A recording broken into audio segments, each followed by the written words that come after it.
In today's video, is cardio or weight training better for fat loss?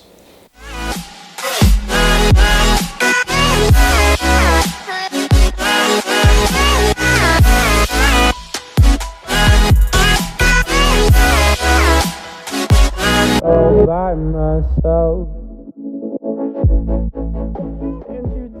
Hey guys, what's going on? This is Paul Ravella from ProPhysique.com, and I wanted to address a question on today's YouTube video, which I got via an email. Now, the question was, is it better for someone to focus solely on cardio if they have an hour to train, or should they split it up and do some cardio, some resistance training?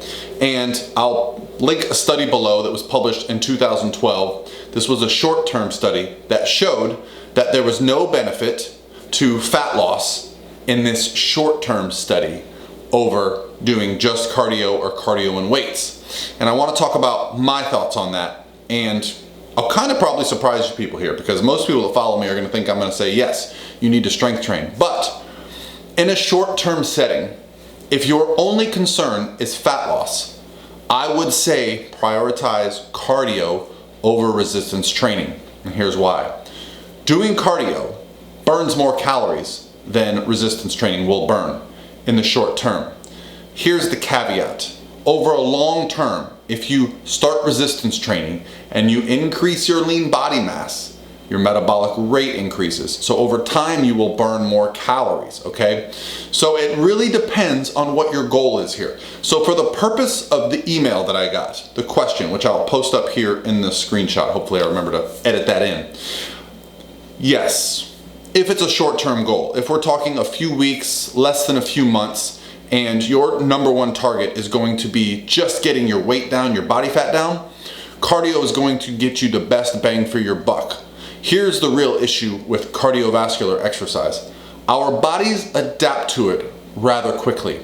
And as you're doing cardio, you are changing muscle fiber type, okay? You're building up type 1 muscle fibers. All of the muscle fibers that are able to convert to one direction or the other are going to go more in the direction of endurance. So you're probably gonna lose a little bit of lean body mass if you had been resistance training.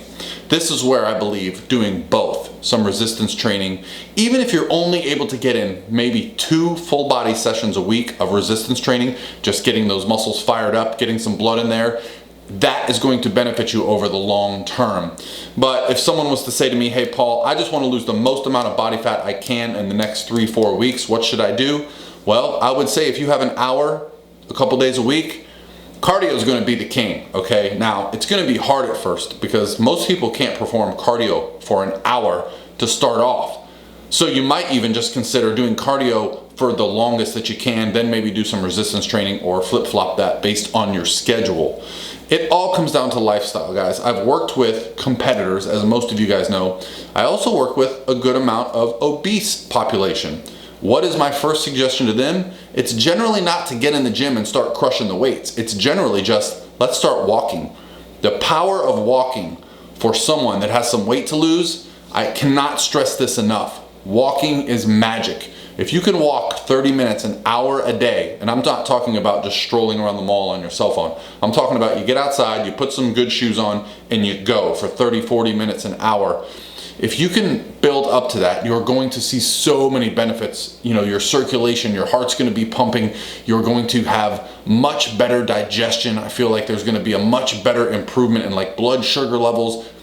Just an overall sense of well-being is going to be better just from that lifestyle. If you look at cities that are not sedentary, if you look at big cities where the population is usually walking, you'll notice that the body weights are a lot lower, body composition is a lot better. There's also research that shows that a little bit of exercise actually helps regulate your hunger. I did a video on that not too long ago. So to answer your question specifically, if it's a short-term goal and you just want the best bang for your buck and you only have a little bit of time, maximize that cardio. Now you could probably instill some high-intensity steady-state cardio. You could probably add in some high-intensity interval cardio slowly as you adapt depending on your fitness level so that you're getting even more bang for your buck. What's the real benefit of high intensity cardio? Well, most cardio sessions of a steady state nature, when you're done with the session, you're done burning those calories, okay? Whereas with high intensity, because you're sprinting, because you're getting your heart rate up, you create an oxygen deficit, and it takes a few days, possibly even 3 days, to recover from that high intensity session, okay? Meaning your body is still going to be burning calories long after you finish. So, depending on your goals, I would say primarily cardio to start. However, if you're looking long term and not short term, I think you'll see a better improvement in body composition. You'll see longer fat loss over your lifetime if you resistance train, and I think you'll be able to keep the body fat off, okay, if you add in resistance training.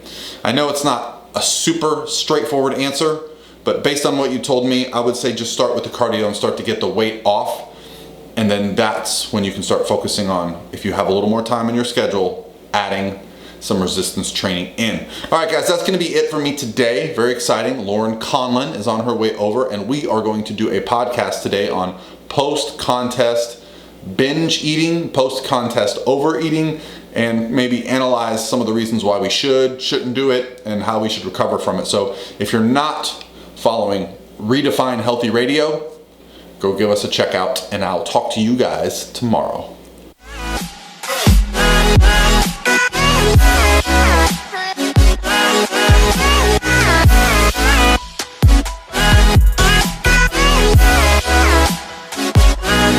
By myself.